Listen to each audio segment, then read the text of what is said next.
two Democratic Party superstars sharing a Cincinnati stage and drawing attention galore. The fact that they're both women and that one is reportedly eyeing the other to join her on the Democratic ticket turned a morning Hillary Clinton rally into something way more than run-of-the-mill. For the first time since Elizabeth Warren endorsed Clinton earlier this month, the two appeared side by side. The crowd was roaring, the speeches soaring, and the attacks on Donald Trump definitely not boring. This is my fight song. Take back my life song. I'm here today because I'm with her. Yes, her. What kind of a man roots for people to lose their jobs, to lose their homes, to lose their life savings? I'll tell you what kind of a man. A small, insecure money grubber who fights for no one but himself. Hillary Clinton will be the next president of the United States because she knows what it takes to beat a thin-skinned bully who is driven by greed and hate.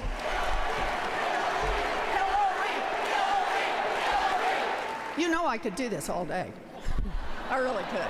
Donald Trump calls African Americans thugs, Muslims terrorists, Latinos rapists and criminals, and women bimbos.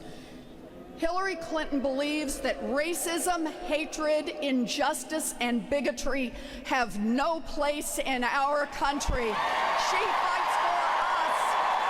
She fights for us, and we will fight for Hillary Clinton. Elizabeth is leading the fight to liberate millions of Americans from the burden of student debt.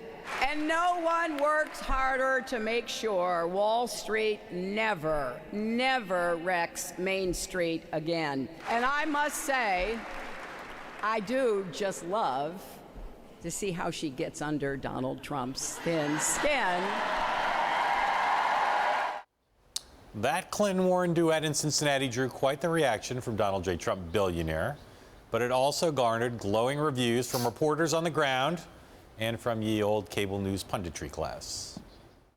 I was struck by their embrace. I was struck by how she completed Hillary Clinton's sentences in some respects, but it also seemed to make Hillary Clinton sharper as well about her argument about why she's fighting for the little guy. Anita, you watched this event. It did seem like magic on that stage. I think Democrats across the country probably looked at this event and thought they saw a pretty good winning ticket for the fall.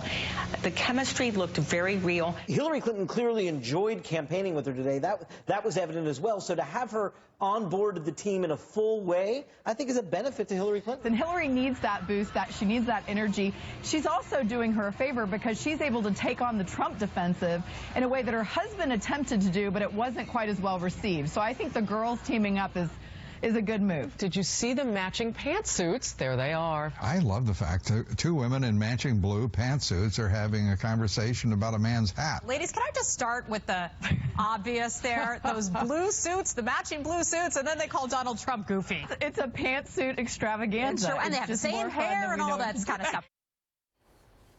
John, Warren has moved closer and closer inextricably to the center ring of this race.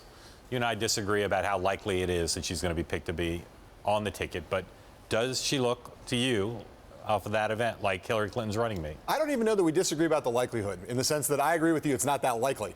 I look at that picture out there and I say, if Hillary Clinton was smart, she would consider Elizabeth Warren very seriously for this job. She needs energy, she needs passion, she needs a jolt of electricity, and she needs to connect with those Sanders voters who are still, in some worrying numbers, staying away from her and have not come over to her. Elizabeth Warren would solve that problem, and it would be an electric thing out there. Now, that may be why she won't pick her, but I think she should.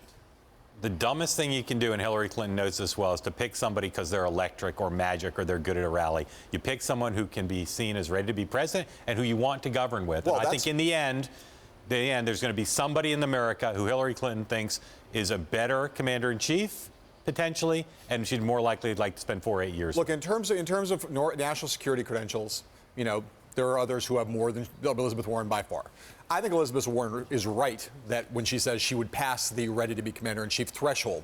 I also just think that you look at, again, I'm going to use a hackneyed example, but you remember well, what happened when Bill Clinton put Al Gore on the ticket against all conventional wisdom back in 1992, and he got that boost. I think a very similar thing could happen with Elizabeth Warren on this ticket. There's no doubt that today was a special event, and if you're a Republican and you want to deny that, you're nuts. There was a ton of energy and emotion in the room, and you forget every other aspect of every qualification Elizabeth Warren brings to the table for a moment. Two women who can rally a crowd, who can take on Donald Trump with that degree of confidence and aggressiveness, that is a powerful thing. She'll get a big speech at the convention. She'll campaign for Senate candidates throughout the country. She'll raise money in her own way. But I just don't think the Clintons are going to put someone that far to the left, that much of a strong personality on the ticket. Maybe true. Just don't think it's a reasonable horse race approximation. But I'll say the other thing Hillary Clinton was thinking today was, I'm really glad I didn't run against that woman for the Democratic nomination because she would have beat me. All right, and that's probably another reason why she won't end up on the ticket. All right. Anyway, it didn't take long for Donald Trump to unleash an unusually energetic rebuke of Warren's 2016 campaign trail debut. The presumptive Republican nominee sent out a press release calling the appearance with Clinton a, quote, sad attempt at pandering to the Sanders wing, end quote, of the Democratic Party. It also called Warren a, quote, sellout for backing Clinton. And in a phone conversation with NBC's Hallie Jackson, Trump lashed out even further at Elizabeth Warren, whom he likes to call Pocahontas, calling her, quote, a fraud and a, quote, racist because he says she, quote, created a phony heritage. Mark, my question for you is, it's not that common to see a presumptive nominee or nominee attacking a surrogate in this way. What's that about? What's the politics punching of that? down is normally not a good idea, but Donald Trump, when he is genuinely riled, Trump lets himself be Trump, and I think there might be something to that. I also think that he needs to unite the Republican base. Part of why he's struggling right now is he needs Republicans on his side. As much as Hillary Clinton unites the Republican base, Elizabeth Warren does even more. I think that he'd be smarter to talk about her liberal policies than going after her personally. Well, that's certainly true. And I totally understand the politics of it. He's trying to get all, Trump has an ideologically diverse coalition, which means he also has an ideologically diverse, those who are hanging back are also ideologically diverse. This helps with conservatives, no doubt about it. But I got to say, for a guy who has gotten himself in trouble, not just with us, not just with Democrats and liberals, but with a lot of Republicans for playing with racial or racist fire, this Pocahontas thing is doing him no good. Go after her because she's too left-wing. The Pocahontas thing, it's just not good for him, I think, in the long run. Again, even with the member of his own party. I also think, again, making it personal about her rather than linking her to liberals.